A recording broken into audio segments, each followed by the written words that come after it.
Hello, welcome to our channel. Today we're going to be talking about meal planning and all the things regarding our pantry. And Lauren and I, we both have had large families, adopted and fostered several kids.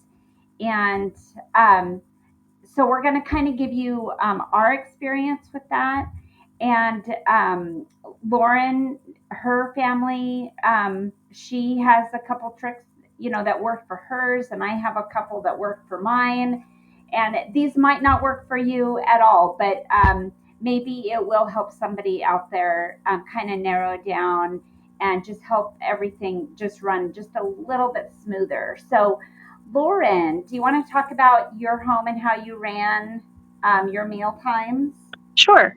So we've done it different ways through the years, but there was a time where it was like everything was from scratch. Everything was super healthy, and we've kind of, I guess, regressed a little bit from that at this point. But we try to do a weekly shopping trip, and in my perfect world, and it doesn't always end up happening this way, but in my perfect world, what I, or you know strive for best world, I should say. I will do a weekly menu, and then I will add to that the weekly shopping trip. Um, I also will look in the pantry to see what I have in the pantry to see if there's things that I can add to it. I like to give the kids opportunity, the older kids, an opportunity to look and find a recipe that they can try. They really enjoy doing new recipes, and um, again, sometimes this changes with our schedule. If it's during sports season, then things don't go quite as I had planned. But when we're doing that particular thing, the kids will look and find a recipe that they want to cook, and then they will add all of the ingredients to the shopping trip. So we like to do very basic things like spaghetti, chili, tacos, burritos, any kind of Mexican food they like, any type of Italian food they like. We also like to do hamburgers. There's a few things that my family really, really love. Let's see, one of them is chili. The way we make our chili is my friend Sandy taught me a great way to make chili. I take the pinto beans and then I cook them in the Instapot. I used to do them twice, but now I just started doing them for 55 minutes, and that seems to cook them enough. And then I add ground beef to that, and I usually add some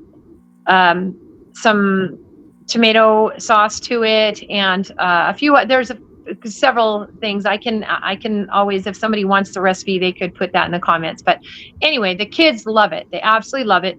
It's a pretty easy meal. It's not super quick, but like if you're having company in the evening, or there's a lot going on, it can, as long as you plan ahead of time, because it takes 55 minutes for the Instapot.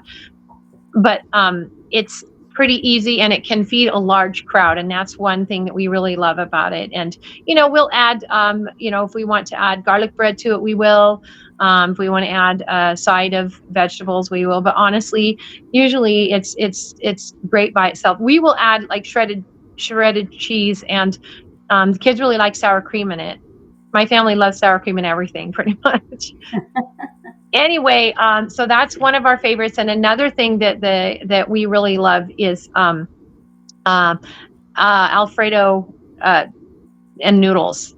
And the way we make that is another friend taught me when she came to visit. Actually, it's so funny because my friends when they visit me, will teach us a new recipe. But my friend Holly taught us how to make it with cream cheese, and it's low carb.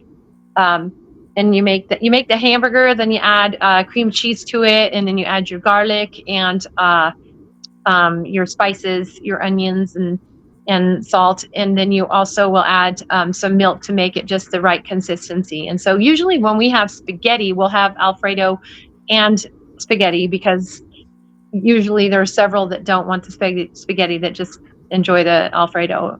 So anyway, so we do breakfast Pretty simple. We like to eat, the kids enjoy eggs and toast a lot of times. Sometimes we'll have bacon or sausage with that. Um, and then we'll do some cereals, some cold cereal and hot cereal as well. So, and then lunchtime, we pretty much do sandwiches. So, All right. Yeah. So, well, some of it is very similar to us as well. Um, and some of my easy go-to meals are the casserole dishes, the crock pot, the hot dogs, hamburgers. Normally, we would have one side with whatever we were having, and I always think easy. Um, One show that I always watched, my kids always laugh at me because would always do, I would always watch the 19 Kids and Counting, but it wasn't, I mean, I loved the show, but I was the one looking in the background of everything. And so, so when we had 13 kids in the house, we used for years paper plates, the hard paper plates.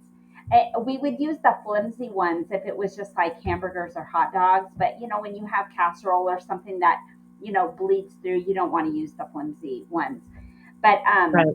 with that many kids and eating 3 times a day plus snacks, the dishes can be so overwhelming. And Mm-hmm. so it was worth it. I know it cost us more money, but it was worth it to me just to keep a stock of paper plates. And that was our go to every single day. In fact, there were times where, say, I was behind in getting paper plates, and I would pull out the glass plates, and the kids were like, "Are we having company? Is there a situation? Like, look at look at these glass plates! Like they've never seen a glass plate before." um, Now, I will say that we have graduated to the glass plates because now we have 6 people in the family, and so now we are, just so everybody knows, now we are using glass plates. But it was, my mind was all about simplicity and just trying to make things simple where I'm not so much of my time with that many kids. You can't spend it in the kitchen the whole time.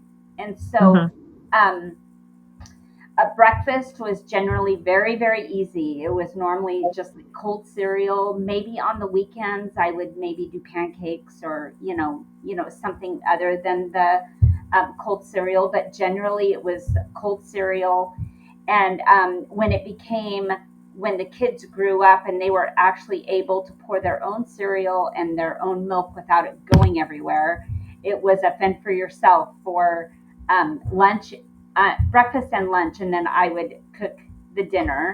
And that's how we are today because my youngest is two 13-year-olds. So it's a fend for yourself. They feel very neglected for breakfast and lunch, and then mom steps in and does the dinner. And no one has died. Everyone is healthy. It's all okay. So anyway, but when we did cook the dinners, we never really like, okay, so one of your kids doesn't like spaghetti or what you're eating. We would never cook like a separate meal for them because everyone would want something else. And so Right. my kitchen isn't a restaurant. It's not place your order here and I'll make it. It's like, okay, this is what we're having for dinner. Now, say there were 3 things on the table, and say they didn't like something, but they wanted the other 2 items, then that's fine.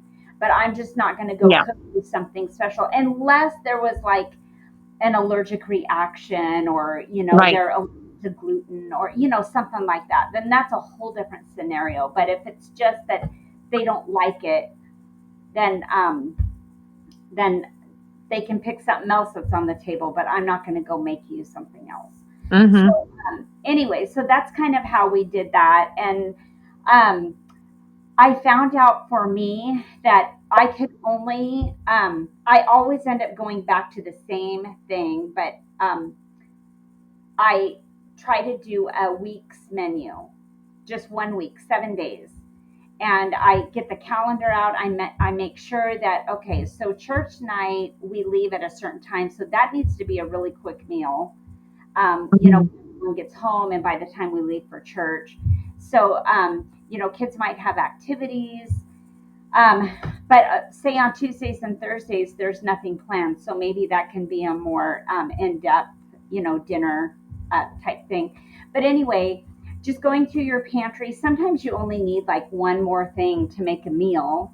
Um, but my problem is when I start to get lazy and I feel like there's nothing to eat, but you open the pantry and there's tons of things. So Yeah. I would get lazy. I would go shopping.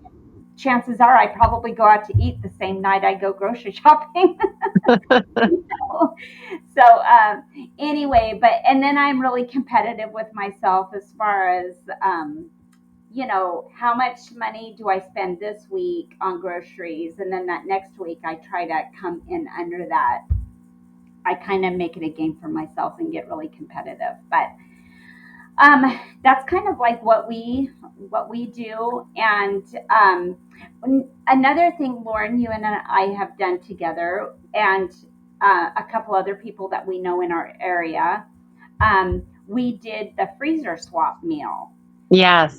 And you don't need a ton of people in it. I mean, you could, if you know three people who is willing to do it. But say you have seven people, you cook one meal seven times, and then make sure it's a meal that can be frozen. So you make that one meal seven times, and someone else makes another meal seven times, and then you get together on a certain day and you swap those meals out. So you come home with seven different. You keep one of the ones that you made, and then you swap six different. You bring home six different meals, and then you put it in the freezer. I loved it when we were doing that. Oh, yeah. It there were some meals that I have never cooked before that someone else made, and my family really really enjoyed that. So anyway, and it's not really hard to organize something like that. So Yeah. anyway, so that's something that we did.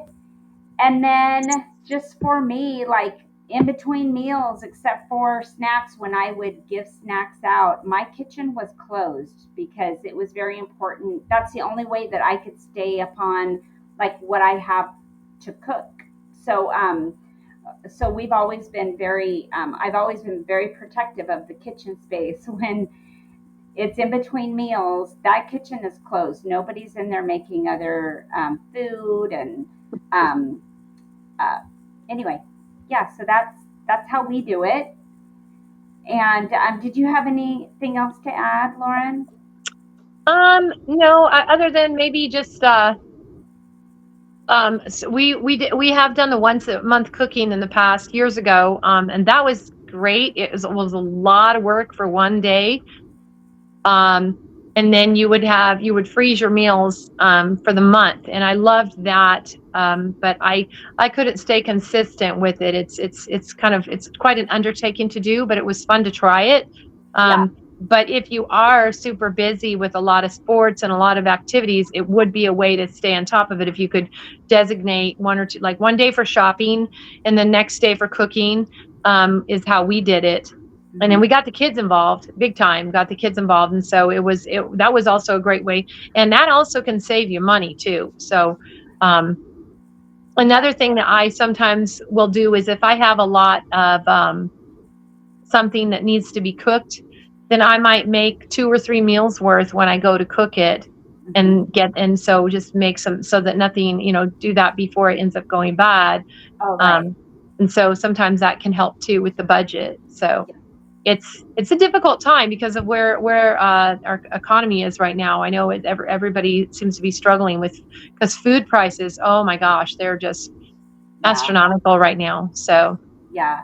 I'm spending so much money compared. I mean, I'm spending double oh yeah, to what I did just a few years ago. So us too for sure. yeah. Yeah, I think it's a hard time for everybody right now. But these are just little things like to pick and take what you can out of this. And if you have something to share with us, I am like a sponge to learn new things. So if Me too. anything to add, or please share it, and I will definitely give it a shot. Absolutely. And also, if there's ever something that you're interested in hearing about, that you'd like us to talk about, please put it in the comments, because we're very open to ideas of what you guys are interested in discussing, because we are here for you, and we want to we want to share what you guys are interested in hearing. So Absolutely. Yeah. All right. So please subscribe, like, share this to anybody that you would like. We really want to be that resource to just help your homes run just a little bit smoother. And anyway, thanks for joining us, and we'll see you next time. thanks for joining us. Bye.